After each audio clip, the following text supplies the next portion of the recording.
everyone, and Happy New Year. It is Carla at Bound to Be Vintage, and today I wanted to do the top 5 thrifted treasures that I found in 2023. Thrifted Treasures is a hashtag that is run by Dale at Not Too Shabby Chic.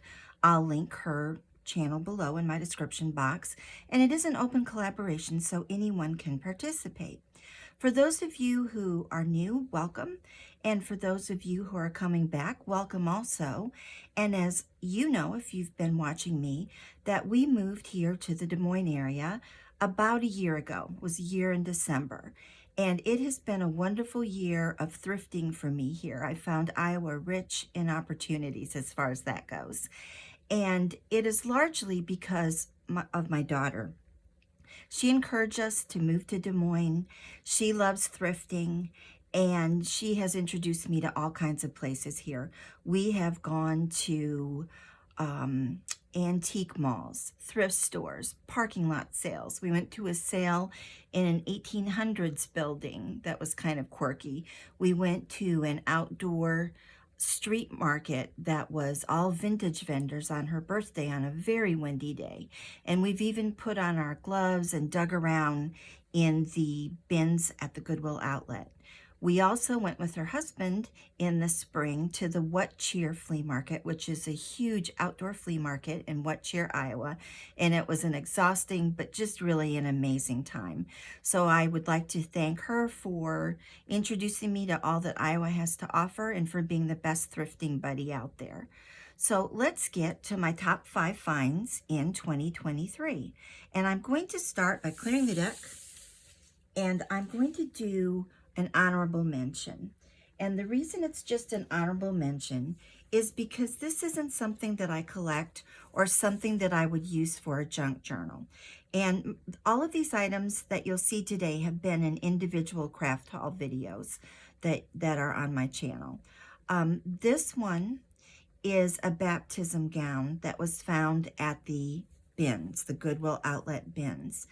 And I don't know if it's true that the bins is the last stop and that items go either in the dumpster after that, or I've heard if it's clothing, it gets shipped overseas. I don't know if that's true, but once I opened up the bag, it was a clear plastic bag that this was in, and took a look at this gown, I just couldn't imagine it not being taken by somebody. And they rotate the bins pretty quickly. They only stay out for, I think, maybe a few hours, if that. So I wound up bringing it home, and I need to research how to wash it. And I did buy a vintage looking shelf at a consignment store that I need to paint. And then I think that this is going to hang on it. I need to also find a little padded hanger. But it just has so much beautiful work. The little tuck pleats, the eyelet lace. It's just so delicate.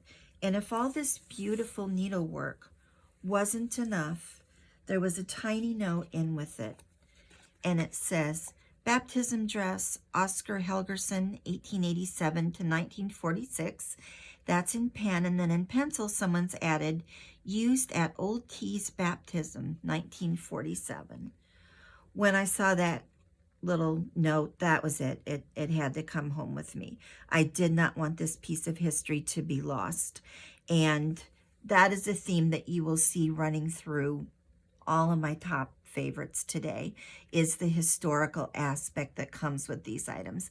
I love also thrifting for just good deals on crafting items, your ordinary items that you use to craft and fabrics and things, but the ones that really take my heart are the ones that have history.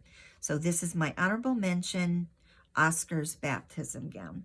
And in the new year, a big project is to research washing it, displaying it, taking really good care of it so it can have some more life.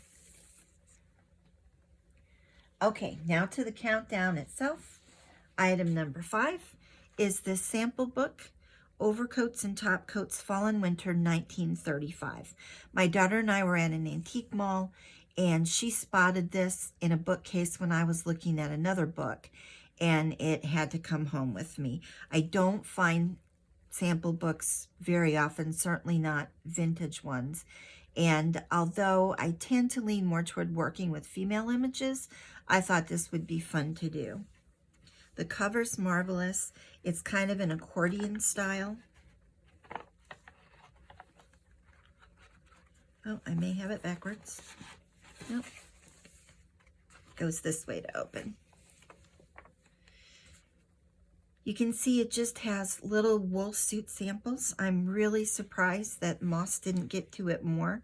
There are a few missing, but I will thrift some wool and add it because I'm not trying to keep it necessarily historical.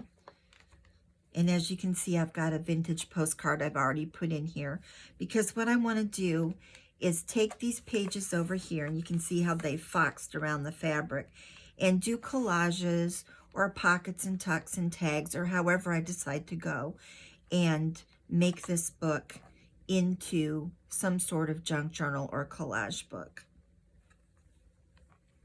And I'll use as many vintage items as I can find. So it's just a sample book with different wool squares. And like I said, each page has this blank space that I think would be amazing to add collages or any other sort of junk journal page. I've started gathering materials for this, so this is on the project list for 2024.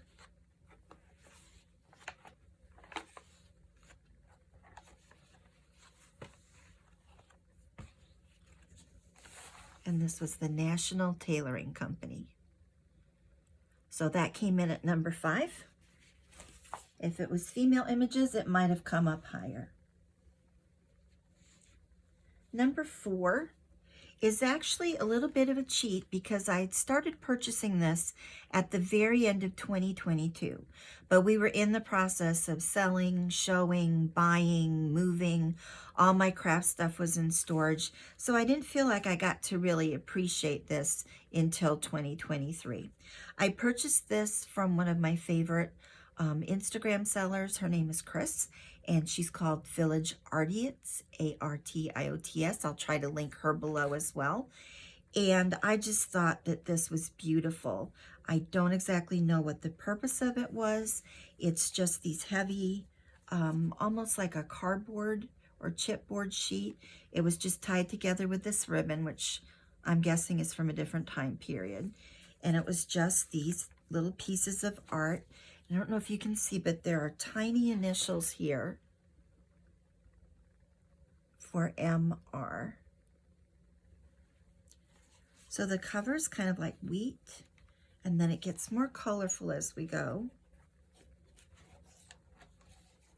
It's a poem called A Man's Wooing. Tried looking this up on the internet. I didn't have any success, so if you know anything about it, please leave me a comment below. But just this gorgeous hand-done art with this funny little lettering of the poem. There's another one that does not have a lot of color.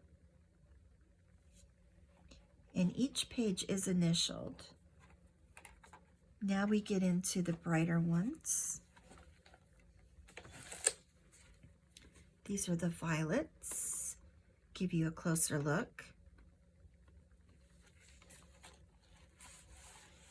And these kind of remind me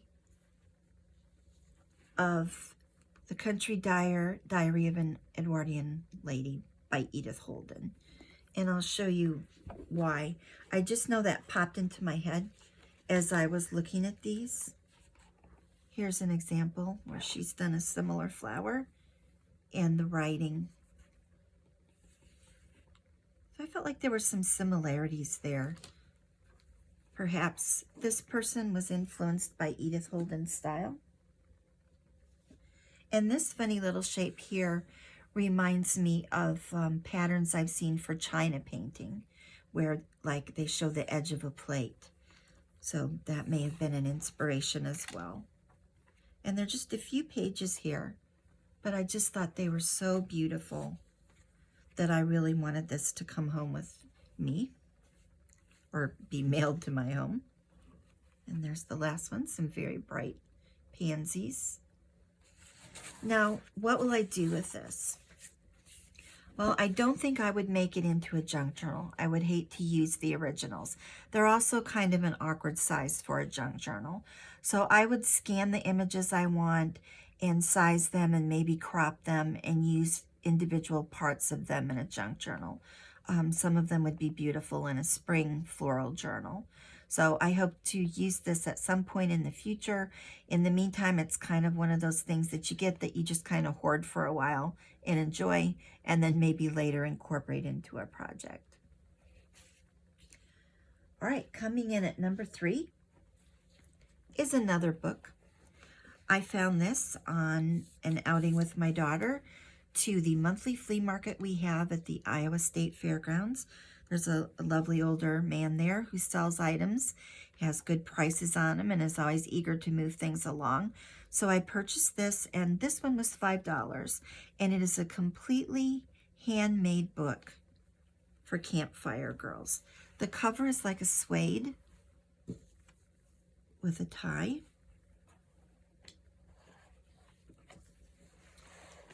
This is the author's name, Wall, and it says Count Book of Lorama, and these are different like chapters or groups of the campfire girls. Apparently these books were made by the leaders to learn about how to be a leader, and she got an A, very good, on hers. And this particular book was made at Iowa State University, ISU, and that is where my daughter attended, so there was a nice tie there. But it used to be called a teacher's college, and this was back in the day. So here's her index of the different parts of it. There's a certificate in here, Mary B. Wall, and that's our creator of this book. And it says Iowa State College, and she is authorized by the Campfire Girls to be a sort of leader.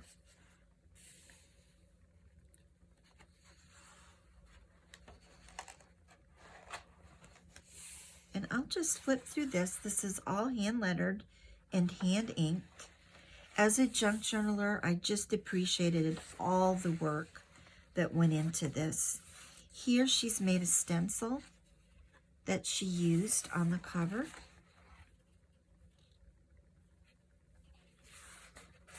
This has lovely patina on this stencil.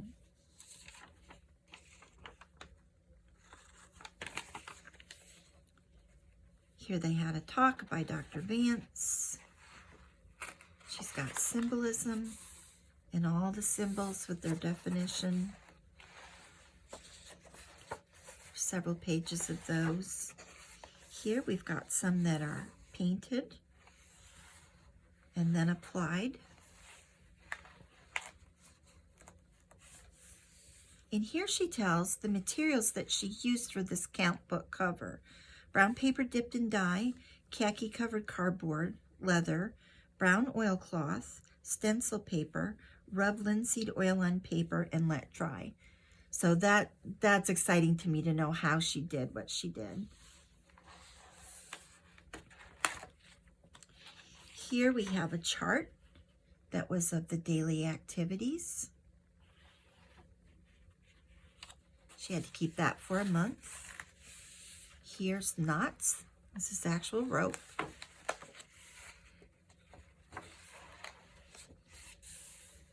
Kinds of fire.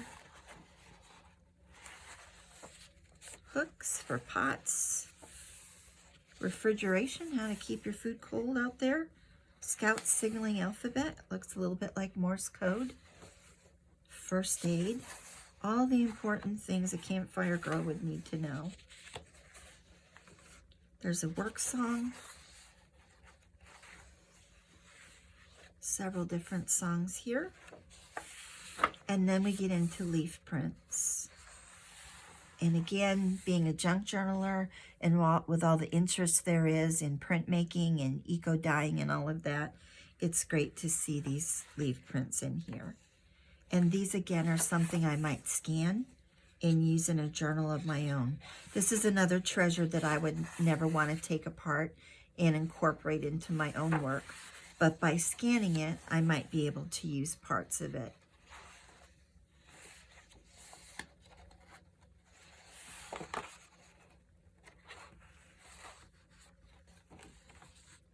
So that is Mary Wall's Campfire Guide Count Book. And I'm very happy to have that in my collection.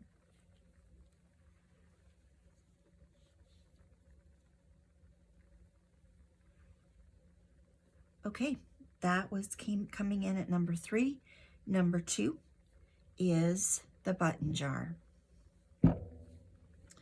This button jar I found at St. Vincent de Paul's. It initially attracted me because of its shape. I don't know how well you can see that, but it was quite unique with these sort of diamond shapes up on the corner. And it was stuffed absolutely full. Now, a couple things have changed since I bought it, but if you'd like to see it as it was when I bought it, I will link my video below where I showed all the contents of this. I have replaced the cover. The other cover was very oxidized and had some rusty sharp edges inside. Just didn't feel like it was safe. So I did replace it with a new lid, wash it up, and currently it holds all of my mother of pearl buttons. Initially it was filled with a great variety of things. Like I said, check out that video. But some of the things that were in it were some lovely old button cards that were all crumpled up inside. And all kinds of different buttons. Lots of mother of pearl, but also some very pretty ones, some of the prettiest I've ever thrifted. Like this little one right there. I think that's just the prettiest button. And it made a nice little topper for one of my favorite projects of the year, which was these collaged vintage greeting cards. I'm sorry, not greeting cards, playing cards. It was just a deck of playing cards that I found at the bins. I love the dark back. So I collaged a series of them, and the button I thought was really good for this one. So many different buttons, button cards, but also a piece of history. This little vial I could see in the bottle when I very first looked at it, and I wondered what these little things were. And I was able to open it and take it under a light in the antique mall and pull out one of these little red tokens and take a look at it. It says OPA Red Point 1. I had no idea what that was, but it intrigued me. So once I got the button jar home, I did a little research, and these tokens were the change that you got when you used your ration book stamps during World War II. So when you went to buy your meat or whatever you were purchasing, if there was change left over from the coupon that you gave them, you got it in these little tokens. I just love the history of that, and I'm excited to have these to use in projects. So the button jar was just full of a lot of amazing things. And now it's time for my number 1 find of all the printing plates and typesetting things that I found over the course of the year. If you've been following me, you know that I built my own little printing press from a kit a few months ago. It's a very simple press. It's called like a proofing press, where you basically run a heavy roller over your type, which has been inked, much like a stamp, and then paper goes over it, and then there's usually some kind of padding. And the roller applies pressure, so the ink goes from the type onto your paper. So I built that, and I've been building up a collection of type to use so I can have original images in my junk journals. And they start out just looking like old, ugly pieces of metal, but they make some beautiful prints that are just one of a kind. And locally, I found some of the best things. The first thing that I'll show you was from our local monthly flea market. There is a couple there that they both do crafty things, but the wife had some family members who worked for the newspaper in What Cheer, Iowa, and the paper was getting rid of all of its type. She saved it, and thank goodness she did, because I'm so happy to have it. And I have purchased the lot of it over the course of a couple flea markets. And I'll show you some of my favorites today. You have to read backwards to see what a lot of this says, and my daughter was really good at helping me do that. And you can see they're just heavy pieces of metal. They don't always look like much when you look at them. Ooh, this one's really heavy. But once they're printed, they're just beautiful. I didn't get around to making a full-scale Christmas journal this year, but I did a few practice runs, and I'm still developing my technique to get the best images and buying different colors of inks. But here are some of the ones that I got that were formerly from the newspaper. And I just love the vintage typefaces and images. And by next Christmas, I should be much better at this and be able to do a journal that incorporates a lot of these. This wasn't a Christmassy one, but this is really fun. The Barrel of Fun show. So that will be incorporated in my Victorian Wonders journal. So that was from the flea market. And then on Facebook Marketplace, there was a local woman who was selling some printing plates. And initially the ones she had listed were these two menswear ones. And I knew I wanted them for that men's top coat book that I showed you, number 5 on the list today. So I contacted her to meet up and buy these, and she told me she had some more, and I went to see and wound up buying the whole lot from her. And this group here, I believe, is from the 1960s, and they are just women's fashions. She was a former quilt shop owner and was just going to use them for display. And I think she said she picked them up in Minnesota. But I just love the vintage fashions. I think you can see a little bit.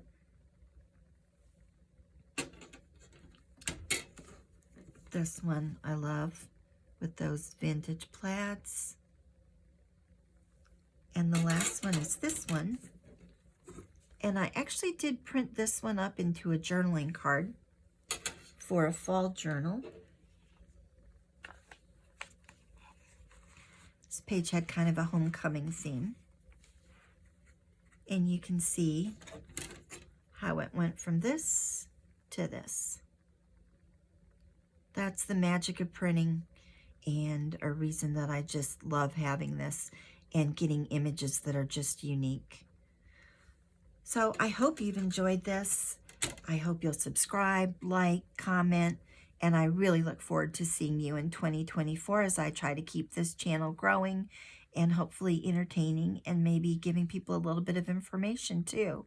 Have a great new year, and I'll see you soon. Bye.